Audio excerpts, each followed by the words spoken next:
El que tiene mis mandamientos y los guarda es el que me ama, y el que me ama será amado por mi Padre, y yo lo amaré y me manifestaré a La él. hermosa palabra del Señor estará en Lucas capítulo 17 versículos del 7 al 10.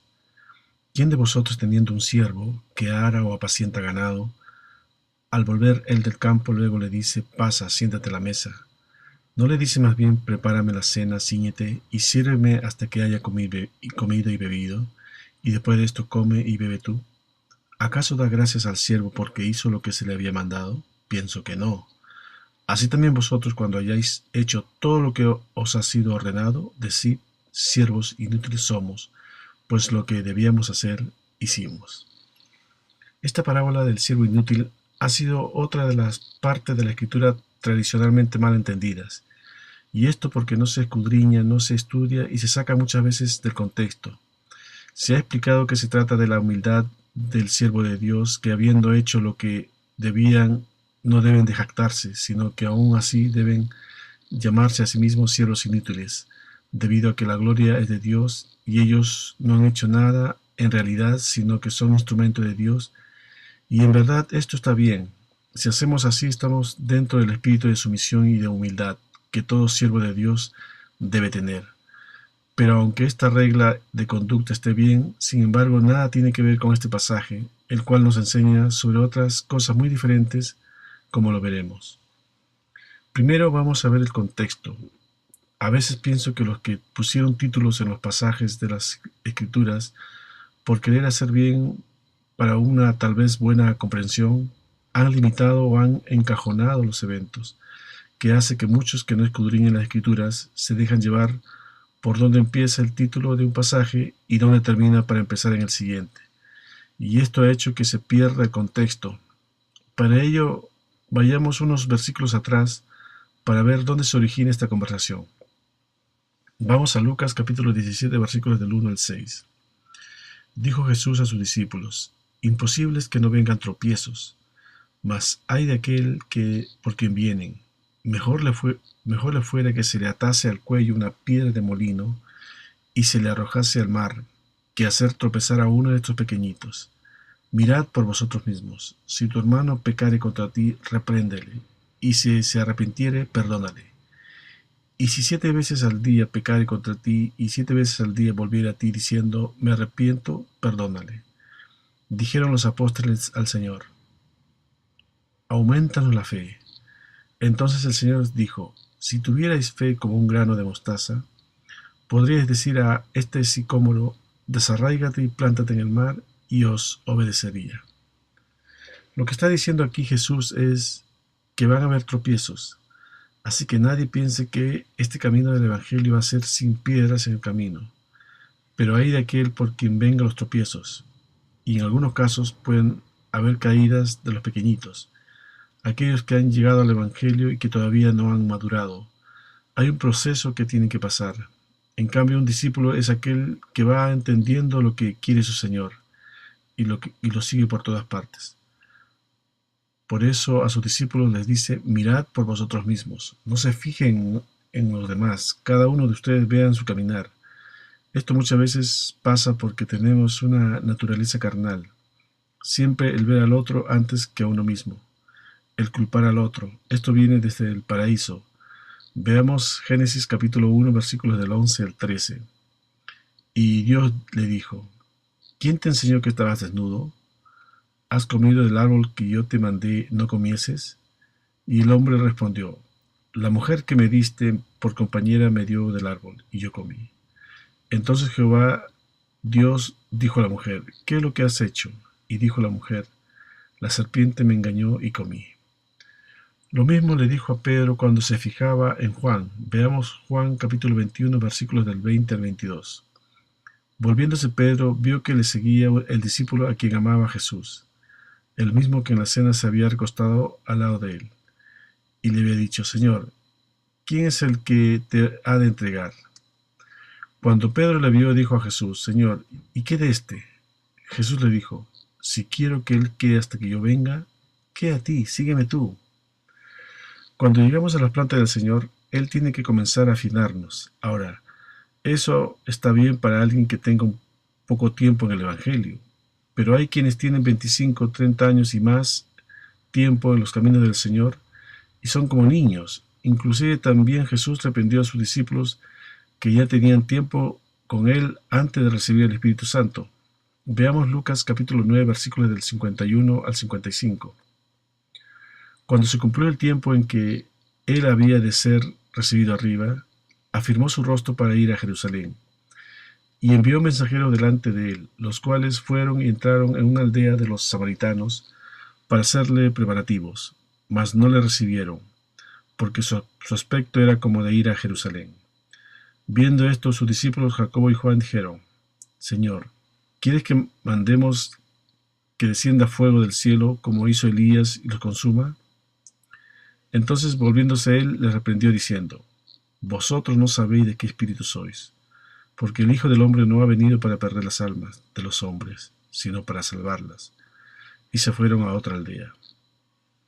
Esta reprensión a sus discípulos no es tan común como aquellos que siempre se portan como niños. Ahora, sigamos con el contexto que estamos revisando. En Lucas capítulo 17 versículos del 1 al 6. Cuando Jesús les dijo: Si tu hermano pecare contra ti, repréndele, y si se arrepintiere, perdónale. Y si 7 veces al día pecare contra ti, y 7 veces al día volviere a ti diciendo: Me arrepiento, perdónale.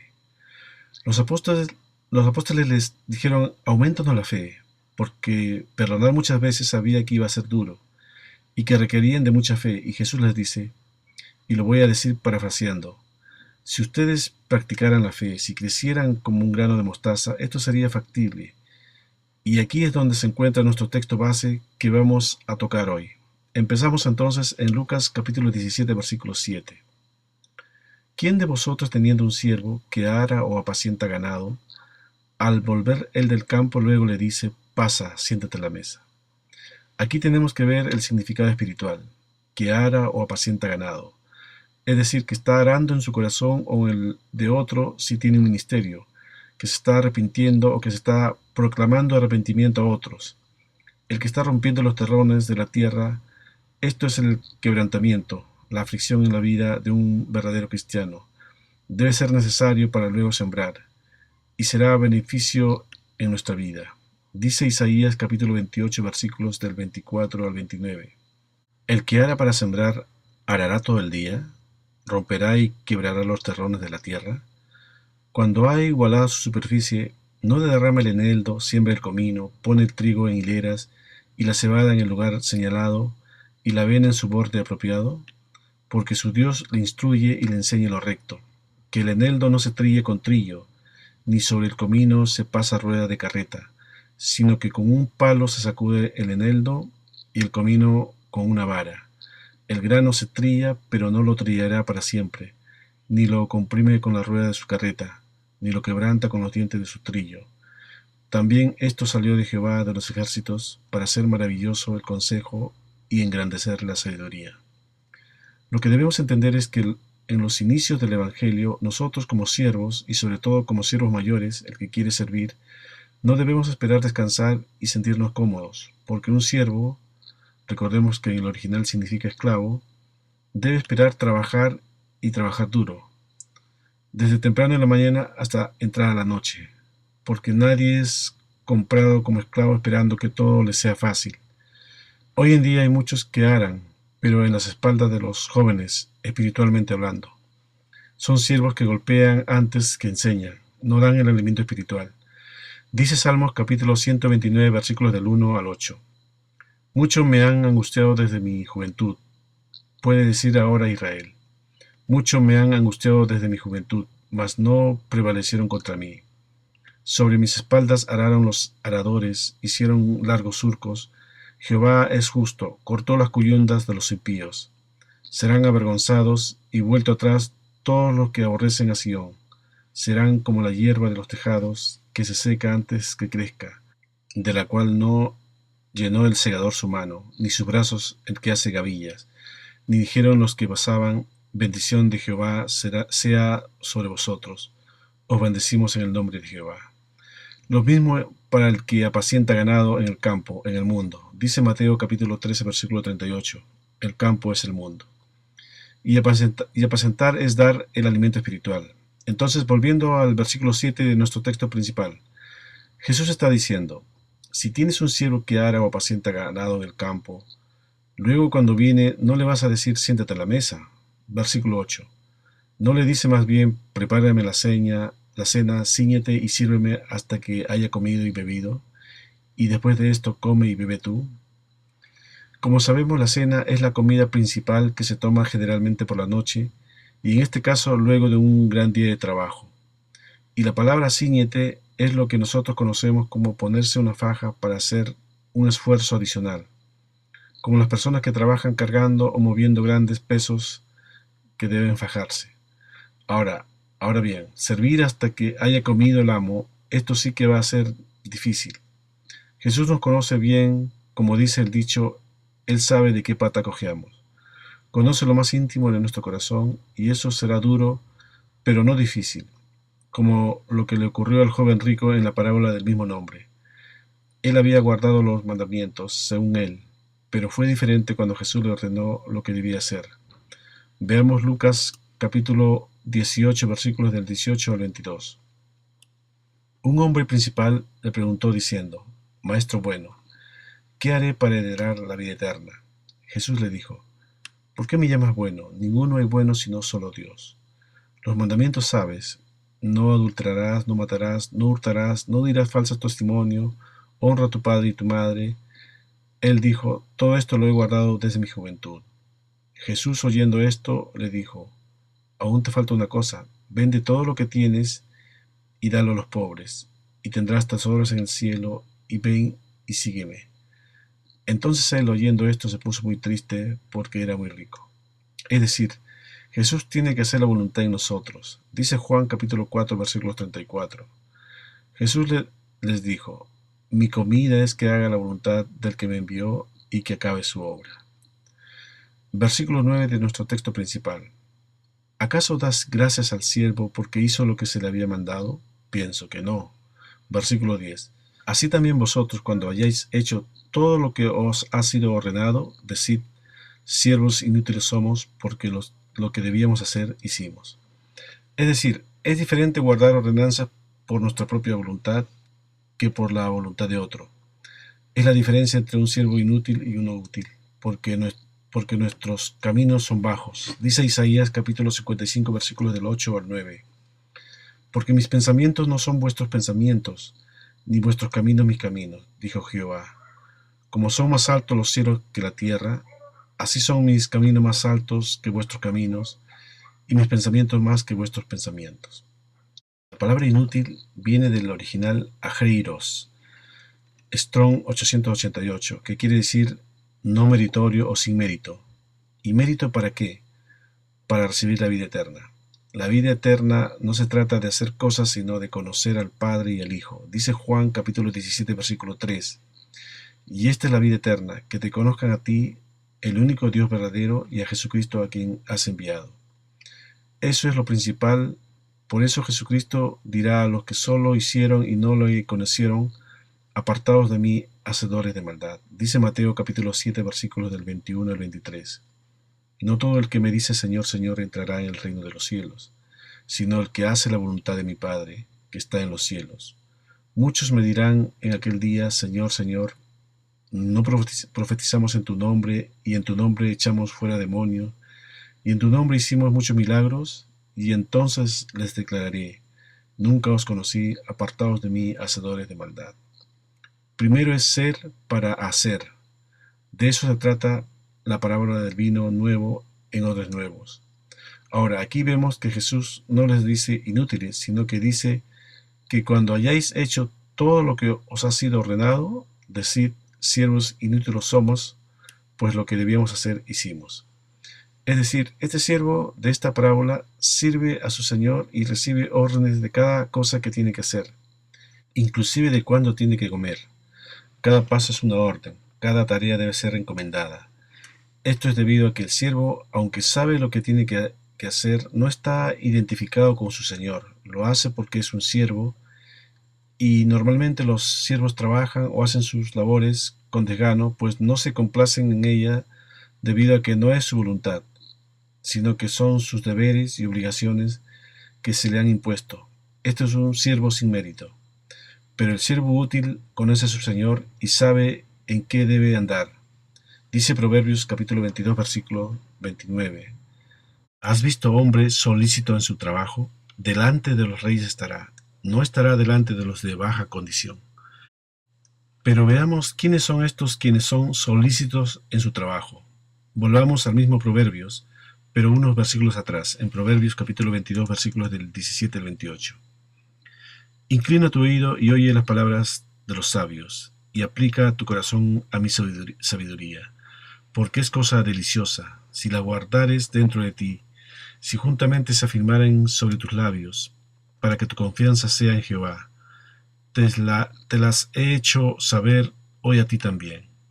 ¿No te he escrito 3 veces en consejo y en ciencia, para hacerte saber la certidumbre de las palabras de verdad, a fin de que vuelvas a llevar palabra de verdad a los que te enviaron? No robes al pobre, porque es pobre, ni quebrantes en la puerta al afligido, porque Jehová juzgará la causa de ellos, y despojará el alma de aquellos que los despojaren. No te entrometas con el iracundo, ni te acompañes con el hombre de enojos, no sea que aprendas sus maneras y tomes lazo para tu alma. No seas de aquellos que se comprometen, ni de los que salen por fiadores de deudas, si no tuvieres para pagar, porque han de quitar tu cama de debajo de ti. No traspases los linderos antiguos que pusieron tus padres. Son palabras más allá de lo que se les ha mandado. Se trata de hacer el trabajo para cambiar interiormente, para llegar a la estatura de la plenitud de Cristo. Dice Efesios capítulo 4, versículo 13, hasta que todos lleguemos a la unidad de la fe y del conocimiento del Hijo de Dios, a un varón perfecto, a la medida de la estatura de la plenitud de Cristo. Hacer por hacer una cosa sin el cambio interior y del ser total de la persona es actuar por nuestra propia justicia. El mismo Jesús no inició su ministerio hasta no tener el crecimiento pleno. Dice Lucas capítulo 2 versículos del 46 al 52. Y aconteció que 3 días después le hallaron en el templo, sentado en medio de los doctores de la ley, y oyéndoles y preguntándoles, y todos los que lo oían se maravillaban de su inteligencia y de sus respuestas. Cuando le vieron se sorprendieron, y le dijo su madre, Hijo, ¿por qué nos has hecho así? He aquí tu padre y yo te hemos buscado con angustia. Entonces él les dijo, ¿por qué me buscabais? ¿No sabéis que en los negocios de mi padre me es necesario estar? Mas ellos no entendieron las palabras que les habló. Y descendió con ellos y volvió a Nazaret, y estaba sujeto a ellos, y su madre guardaba todas estas cosas en su corazón. Y Jesús crecía en sabiduría y en estatura, y en gracia para con Dios y los hombres. Ahora, ¿cuál es el negocio de nuestro Padre? Es crecer en entendimiento para que comprobemos cuál es la buena voluntad de Dios. Dice Romanos capítulo 12, versículo 2. No os conforméis a este siglo, sino transformaos por medio de la renovación de vuestro entendimiento, para que comprobéis cuál sea la buena voluntad de Dios, agradable y perfecta. No es tanto el asistir por asistir a una iglesia, sino aprender de los maestros que el Señor pone en cada iglesia. Pero como ya no hay quienes enseñan la buena voluntad de Dios, entonces el pueblo cristiano carece del otro motivo principal de ir a la iglesia, de adorar en espíritu y en verdad. Dice Juan capítulo 4, versículos del 21 al 24. Jesús le dijo, Mujer, créeme, que la hora viene cuando ni en este monte ni en Jerusalén adoraréis al Padre. Vosotros adoráis lo que no sabéis, nosotros adoramos lo que sabemos, porque la salvación viene de los judíos. Mas la hora viene, y ahora es, cuando los verdaderos adoradores adorarán al Padre en espíritu y en verdad, porque también el Padre tales adoradores busca que le adoren. Dios es espíritu, y los que le adoran en espíritu y en verdad es necesario que adoren. Entonces, cuando no entendemos lo que hacemos, el Señor dijo que se debe decir, siervos inútiles somos, pues lo que debíamos hacer, hicimos. No era cuestión de deber, sino de saber con ese amor que debemos de corresponder a aquel que no cumplió un deber, sino que lo entregó todo por hacer la voluntad de Dios y rescatarnos de la condenación. El corazón de los fariseos estaba intacto en la carne. no lo habían circuncidado, como dijo el apóstol. Todo lo que hacían era obedecer los mandamientos en la letra, y confiaban que al llevar los diezmos al alfolí ya estaba todo bien. No importaba cómo obtenían sus ingresos, si cobrando usura a sus consiervos o de alguna otra manera indebida. Ellos estaban cumpliendo el mandamiento al pie de la letra. A este tipo de siervos había que decirles a cada momento a cada cosa que debían hacer. Para esclarecer esta parábola, veamos lo que dijo Jesús a sus discípulos en Juan capítulo 15, versículos del 9 al 17. Como el Padre me ha amado, así también yo os he amado. Permaneced en mi amor. Si guardareis mis mandamientos, permaneceréis en mi amor, así como yo he guardado los mandamientos de mi Padre, y permanezco en su amor. Estas cosas os he hablado para que mi gozo esté en vosotros y vuestro gozo sea cumplido. Este es mi mandamiento, que améis unos a otros como yo os he amado. Nadie tiene mayor amor que este, que uno ponga su vida por sus amigos. Vosotros sois mis amigos si hacéis lo que yo os mando. Ya no os llamaré siervos, porque el siervo no sabe lo que hace su señor, pero os he llamado amigos, porque todas las cosas que oí de mi Padre os las he dado a conocer. No me elegisteis vosotros a mí, sino que yo os elegí a vosotros, y os he puesto para que vayáis y llevéis fruto, y vuestro fruto permanezca, para que todo lo que pidierais al Padre en mi nombre, Él os lo dé. Esto os mando, que os améis unos a otros. Ahora, ¿cómo les amó Jesús?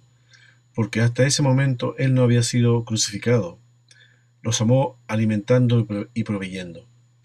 Ahora bien, dice aquí en Juan capítulo 15, versículo 15, ya no os llamaré siervos. Esta es una extraordinaria declaración. Jesús no estaba buscando siervos. Los siervos son algo lejano, no hay confianza. Normalmente no se sabe cómo van a responder ante un mandato. Los siervos tienen mentalidad de siervos. La condición de siervos es, como lo mencionamos antes, el comienzo de la vida cristiana. Es la etapa de la carnalidad, por lo cual todos comenzamos y vamos creciendo hacia la madurez por la obra extraordinaria del Espíritu Santo. Pero se espera que en un momento de la vida espiritual seamos como Abraham, que es llamado el padre de la fe y es tipo del creyente y quien fue llamado amigo de Dios.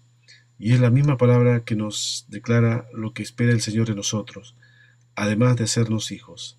Dice primera de Pedro, capítulo 2, versículo 9.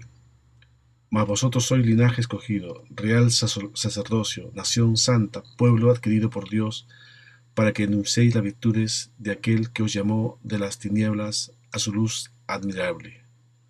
Ven, dice las virtudes, que salen de nuestro ser. Lo que el Señor busca de nosotros es que entendamos que somos de la familia de los santos y no advenedizos. Un hijo no es un siervo, su mentalidad es diferente. Jesús dijo en Juan capítulo 8, versículo 35, y el esclavo no queda en la casa para siempre, el hijo sí queda para siempre. Dice también Mateo capítulo 5, versículo 17, no penséis que he venido para abrogar la ley o los profetas, no he venido para abrogar, sino para cumplir. Esto en una primera etapa, pero después es cuestión de renovar nuestra mente y entender que requiere una identificación total con Jesucristo y su palabra, tanto en el ministerio como en la vida espiritual misma. Así que si vuestra justicia no fuere mayor que la de los escribas y fariseos, no entraremos en el reino. Es una advertencia que se nos hizo Jesús. Lo de siervo quedó atrás. Mientras seamos siervos no tendremos la confianza del Señor. Solo recibiremos órdenes. No hay la intimidad de vida entre nosotros y Cristo. Y esto debido a que todavía no hemos entendido los propósitos de Dios para nuestras vidas. Pensamos que solo quiere el Señor salvarnos, pero aún consideramos a Dios lejos. Nuestras metas no son sus metas, nuestros deseos no son sus deseos. No hay una identificación plena de propósitos. Continúa Jesús diciendo, porque el siervo no sabe lo que hace su Señor. ¿Qué podemos entender de esto? Aquí está hablando el Señor Jesús sobre revelación, porque es sobre la revelación que está fundada la iglesia del Señor y a sus amigos. Él les revelará sus propósitos. A sus sacerdotes Él instruirá en sus ministerios y no hará nada sin comunicárselo a sus hijos. Cuando Jesús dijo, yo soy el camino, No estaba diciendo otra cosa que mírenme, estén pendientes de cada paso que doy, de cada movimiento, de cada actitud, de cada palabra para que me imitéis. Tienen que hacer lo que yo hago. Así dijo el apóstol en 1 de Juan capítulo 2 versículo 6. El que dice que permanece en él debe andar como él anduvo. Dice Romanos capítulo 8 versículo 29. Porque a los que antes conoció, también los predestinó para que fuesen hechos conforme a la imagen de su Hijo, para que él sea el primogénito de entre muchos hermanos. Un siervo trabaja, un hijo se va transformando a la imagen de su padre. Mientras no tengamos esa actitud de ir pareciéndonos al Padre, solo seremos siervos que no entendemos lo que hace nuestro Señor, y siervos inútiles porque no produce el beneficio para lo que ha sido abierto el entendimiento. Dice 1 Pedro capítulo 1 versículo 2, elegidos según la presciencia de Dios Padre en santificación del Espíritu para obedecer y ser rociados con la sangre de Jesucristo. Gracia y paz os sean multiplicadas. La parábola de los talentos nos ilustra más de lo que quiere el Señor de nosotros como creyentes. Dice Mateo capítulo 25 versículos del 14 al 15. Porque el reino de los cielos es como un hombre que yéndose lejos llamó a sus siervos y les entregó sus bienes. A uno dio 5 talentos, y a otros 2, y a otro 1, a cada uno conforme a su capacidad, y luego se fue lejos. A estos siervos se les dio los talentos de acuerdo a su capacidad, y ellos sabían qué se esperaba de ellos, y podemos notar que no recibieron instrucciones u órdenes detalladas de lo que debían hacer. Ellos sabían el propósito de su Señor. Dice Mateo capítulo 25 versículos del 16 al 18. Y el que había recibido 5 talentos fue y negoció con ellos y ganó otros 5 talentos. Asimismo el que había recibido 2 ganó también otros 2. Pero el que había recibido 1 fue y cavó en la tierra y escondió el dinero de su Señor. Los primeros que recibieron 5 y 2 talentos respectivamente conocían a su Señor y sabían lo que tenían que hacer y lo hicieron con diligencia. Pero el último no conocía a su Señor y lo demuestra la manera en que se dirige a él diciendo en Mateo capítulo 25 versículos del 24 al 25. Pero llegando también el que había recibido un talento dijo, Señor, te conocía que eres hombre duro y que siegas donde no sembraste y recoges donde no esparciste. Por lo cual tuve miedo y fui y escondí tu talento en la tierra. Aquí tienes lo que es tuyo. Estas palabras no son verdad, pues estas palabras describen a un impío que no conocía a su Señor, que es justo, pues lo demuestra en el trato con los demás siervos. Pues no está haciendo así con los demás siervos, sino que les pide cuenta de lo que les dio y los recompensa por su acertada aptitud. Esta es la verdadera razón por la cual este siervo no hizo lo que le correspondía, no amaba a su Señor, y no le conocía y no estaba esperando con anhelo el regreso de su Señor como debería haber sido. Así que el Señor le responde en Mateo capítulo 25 versículos del 26 al 30. Respondiendo su Señor le dijo, siervo malo y negligente, ¿sabías que siego donde no sembré y que recojo donde no esparcí? Por tanto, debías haber dado mi dinero a los banqueros, y al venir yo hubiera recibido lo que es mío, con los intereses. Quitadle pues el talento y dadlo al que tiene 10 talentos, porque el que tiene le será dado, y tendrá más, y al que no tiene, aun lo que tiene le será quitado. Y al siervo inútil, echadle en las tinieblas de afuera, ahí será el lloro y el crujir de dientes. El Señor le dice malo y negligente. Notemos que este siervo era un siervo que estaba disfrutando de una libertad y una capacidad de ejercer su libre albedrío. No sabía su propósito. Realmente estos siervos inútiles no tienen características de los siervos útiles, que gozan de mucha confianza de su Señor. Les deja a su criterio cómo invertir los talentos entregados, y el Señor no les pide más de lo que pueden hacer, pues les da los talentos de acuerdo a sus capacidades. Estos siervos reflejan indudablemente a los creyentes en Cristo. El Señor le dice a este siervo inútil, sabías, y este sabías no es corroborando las palabras del siervo en el sentido de que éste estuviera diciendo la verdad, sino como diciéndole: tú creías esto de mí y aún así actuaste de esta manera. Lo llama malo porque, al igual que muchos creyentes, tratan de echarle la culpa a los demás de lo que hacen. Se disculpan culpando a otros, no son capaces de reconocer sus propios errores. Así trata de ocultar su negligencia haciendo esta maldad. En este caso en particular, trata de echarle la culpa al mismo Señor. Y el resultado es: y al siervo inútil echadle en las tinieblas de afuera, ahí será el lloro y el crujir de dientes. El siervo útil sabe el proceso y el propósito de la santificación. El siervo inútil solo hace las cosas por hacer. Dice San Juan, capítulo 17, versículo 17: santifícalos en tu verdad, tu palabra es verdad. Amén.